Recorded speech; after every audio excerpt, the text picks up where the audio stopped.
Yo guys, Professor Theo here on Common Sense. Is that how I'm really supposed to enunciate it? Because some of you guys keep saying that you hear me saying something else. Well, anyway, here we are, Professor Theo on Common Sense. Today we're going to be talking about abs. So let's start by answering the diet question. Are abs really made in the kitchen?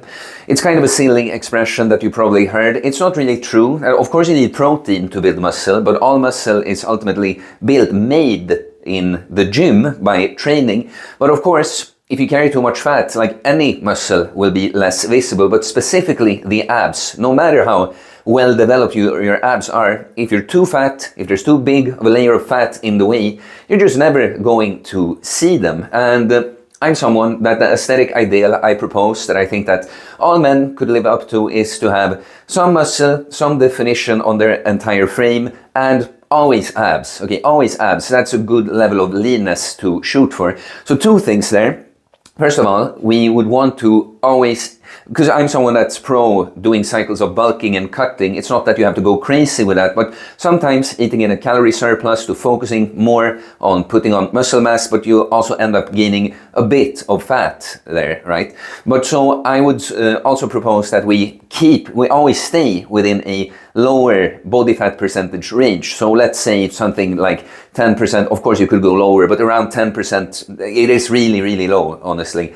Up to 20%, right? But some people, if the ab muscles are not developed enough, you might lose your abs sooner than 20% body fat, right? Because, yeah, they're just not big enough and there's not as much fat. It doesn't take as much fat to cover them up again. So we also want to develop the abs like any other muscle, because if we train the abs, hypertrophy the abs, not only will they look more defined, more chiseled, like deeper when you're actually at your leanest, but they will also stay around for longer when you bulk, even when you put on a bit more fat, right? And so, yeah, it depends on who you are, like what your starting point is, but I think to get to this level where you're always moving in a lower body fat percentage range, if you've never been that lean, if you've never seen your abs, there's gonna come a time when you want to cut down to quite low, right?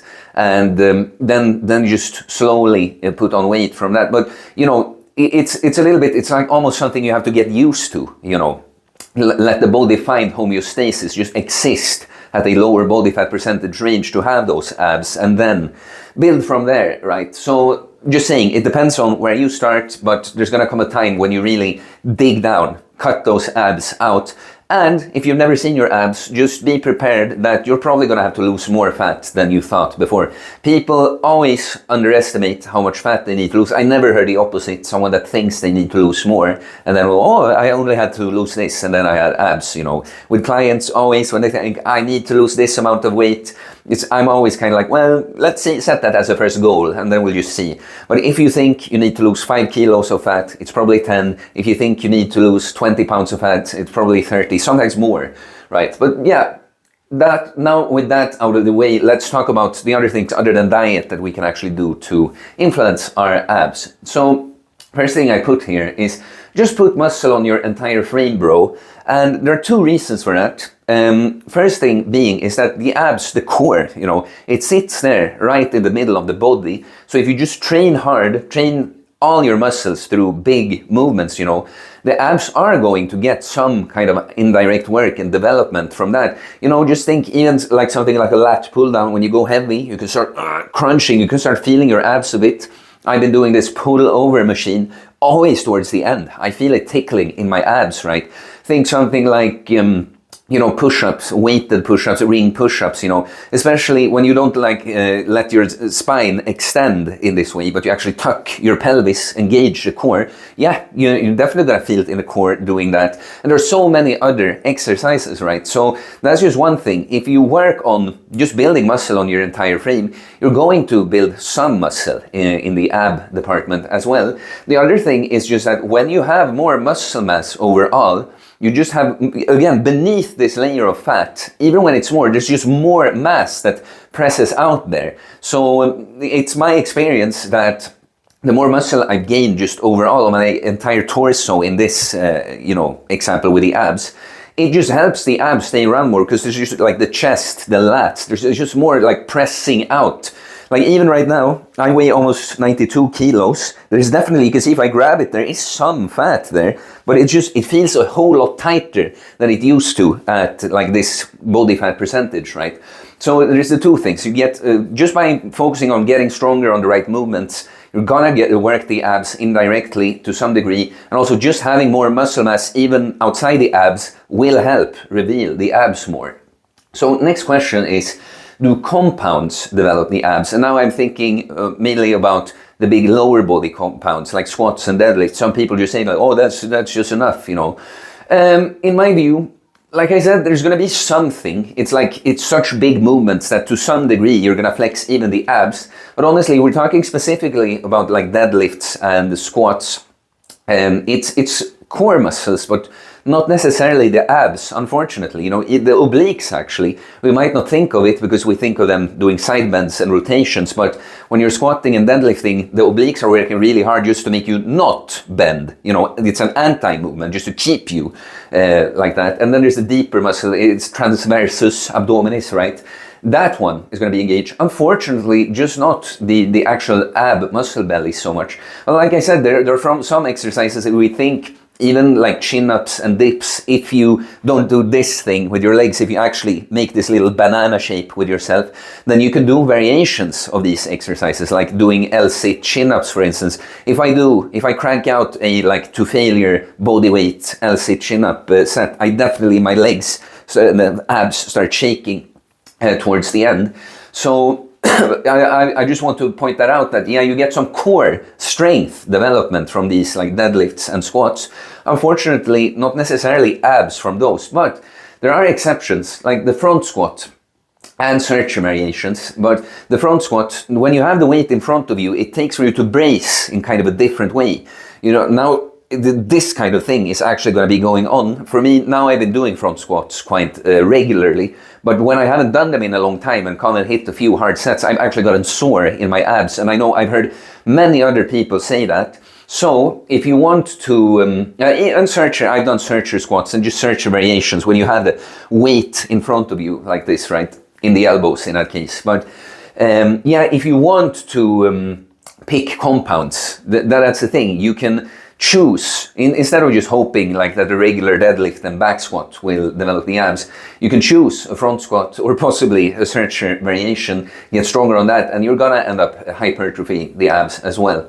So let's talk now about the direct ab work, which would be the most important thing to like further develop the abs. Like I say, I think if you just have a good program, build more muscle overall, you're gonna get some ab development indirectly from that, and just the benefit of more muscle mass pressing out against the skin, against the fat, right? But the most important thing really, if you're like, I want to actively speed up, improve my ab development, it would be the direct ab work, right? So we, like, train it like any other muscle. For whatever reason, abs are one of the muscles that people just think differently about, approach differently, you know, doing these like circuits with many different exercises, like a short circuit, a few minutes of going from one exercise into another and another, or just very short rests, you know. And to some degree, when you're a complete rookie, that could do something, but after a while, it's just some kind of muscle endurance. You don't train any other muscle like that. So you just approach it like any other muscle, that you use weights to progressively overload in a reasonable rep range. Like, you know, I would recommend 8 to 20 rep range would be a good rep range to work in. You train to failure, you progressively overload them with weight even, right? And okay, I guess one point I missed to put here, but you're gonna get to that later. So exercises, like if you're gonna be super serious about the abs, you could have, I would say, 3 different exercises in your program, and it would be sort of a more top-down movement, like a crunching movement. Like, you gotta understand the rectus abdominis, the entire, the 8-pack, the 6-pack, or whatever you want to call it. You cannot completely isolate the upper or lower abs, but you can definitely target one more over the other. So if we want to like completely target the entire, you know, the entire pack here equally, we could have one top-down movement one bottom up movement, and then just, we're talking about the abs, but the core also really. So we would want some kind of side bend movement for the obliques, right? So simple exercise that many people will have access to is a decline crunch, so some kind of bench where you can lock your feet here, and that you're lying downwards. It's both going to make it a bit heavier, right? But hopefully and probably give you just a little bit better stretch on the abs. On this one, of course, you can hold a weight, and what we can see with many of these exercises is we can progress in weight, but then we can also progress in sort of where we end up holding the weight. So, if you do a decline crunch, for instance, if you hold the weight here, it's going to be a whole lot easier than if you hold it all the way up here. So you could start out by progressing your reps in a rep range, and then add on weight until let's say you have a 20 kilo plate now. It's going to be difficult to hold more. You might be able to move down in weight and take this position and start over again, right? A better option would be this GHD sit-up that I've only ever tried doing, because no gym I've been going to regularly have had that GHD bench. But it's really good, it allows for a better stretch. It's heavier in and of itself even, because you're going to be hanging more freely. And the same thing goes here, you can hold the weight and even like I tried on those, like we even let the weight drift out here. You can give a really good stretch on the abs. So one I've been playing around with, and I actually made a video on this exercise. So I don't remember now, but but I'll link it in the description. But it's that 45-degree, that chair where you would typically do hyperextensions. But I've been playing around with doing a crunch in that. And what's crazy to me about that is like, it's a crunch movement that really feels like it targets the lower abs more, because it's just something where, when 45-degree and here you hunch over but backwards, it really puts a fat stretch on the lower abs. So this could almost count as a bottom up movement, because you're gonna feel it in the hip flexors also that you would from more of a bottom up kind of movement. And I've been progressing on this, and this example, I held the barbell behind me first, and then when I got up to like quite heavy weight, I started holding this like bag here instead, which the bar is gonna end up further in. So well, I lack the English language for this, but pretty much you can use heavier weight because the weight is closer to you. Here it's a longer moment arm, when you hold it up here. But it's been a very interesting one. I'm looking forward to cutting soon and seeing if I've improved my lower abs from that. Of course, we could do some kind of leg raise. That could be a hanging leg raise. It could be one of these when we sit in a chair, like this. The thing about the leg raise is that it's a great exercise, but up to a point when you get strong enough, it's kind of annoying when you get like hit 20 reps quite easily. It's not the easiest exercise to add weight to. Like you could hold something between your feet, like ankle weights you could use, but probably some kind of ankle strap that you could attach weight to would be a good option. But you probably, to do it in the most like convenient way, you would have to play around. Like I did this a long time ago. I was actually squeezing this ball between my feet, but it was not super convenient, So the leg raise, it's a great movement. It's so good to train the hip flexors also, often an undertrained muscle. It's just that it can be a little like annoying to progressively overload with weight when you start to get stronger. I'll add, because I never put that in, but there's a movement called a sort of reverse squat. So that's when you use these ankle straps that you can put to a cable, a hook, and you would lie on your back and pull both your legs. You could do it one leg at a time also. This of course is going to hit the hip flexors a lot. And what I'll say with all kinds of leg raising movements, whether with bent knee or straight knee, you have to always think about not just raising the leg like that. You have to think about tucking your pelvis and pull from the abs. Like the abs and hip flexors are always going to work synergistically, but try to initially use your mind-muscle connection and make sure you're working the abs as much as possible. Side bends, you know, there are many ways to do it. You know, you could just stand and have a weight like this. But again, the 45-degree chair, I think, is perfect for this.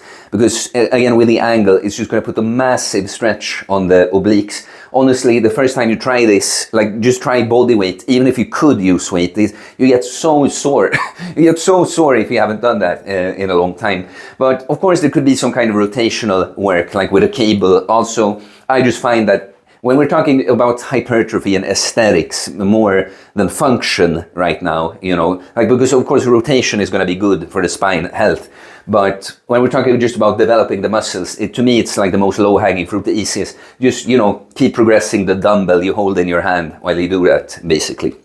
Yeah, when we talk about programming, some people would say that, you know, you can train abs every day. Maybe. You know, if you do like one exercise at the end of your workouts, but if you're someone like me that like to push intensity, like when I do this exercise, even when I've sometimes just done one working set, like I feel sore the next day, even when it's an exercise I've kept doing. So if it is a very lengthened, if it's a very stretch-focused exercise, I would not say do that kind every day. Something like a decline crunch and leg raises. If you alternated between those, for instance, I think you could definitely throw them in every day. But if you're going to have a block when you focus more on this, I would do something. I did this some 1 or 2 years ago. I had 3 exercises. I had a leg raise. I had a similar, like, it was kind of a unique bench to that gym, actually.